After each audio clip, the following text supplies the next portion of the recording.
অনুরাগে আপনারা দেখবেন বন্ধুরা, মিশকা আবারও একটা নতুন করে ষড়যন্ত্রের প্ল্যান করলো। সে রূপা ওরফে জয়ের কাছে ফোন দিয়ে বলল যে তুমি তোমার বোন সোনা, তোমার হিংস্রকুটিকে পারলে বাঁচিয়ে নেও। আমি তোমার বোন হিংস্রকুটিকে কিডন্যাপ করে নিয়েছি। আমি কি করতে পারি ওর সাথে? তোমার তো আমার থেকে বেশি ভালো জানার আছে। তুমি সেটা খুব ভালো জানো আমি কি করতে পারি।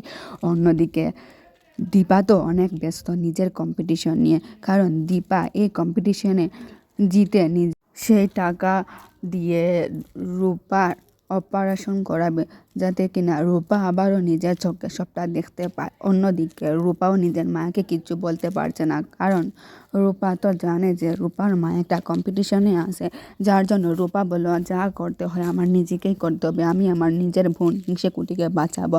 তখন রূপা অনেক ফোন দিচ্ছিল সোনাকে, কিন্তু সোনা কিছুতেই ফোনটা রিসিভ করছিল না। অন্যদিকে রূপা কি করবে ভেবে না পেয়ে নিজেই বেরিয়ে গেল যে আমি তোমার সাথে মোকাবেলা করব।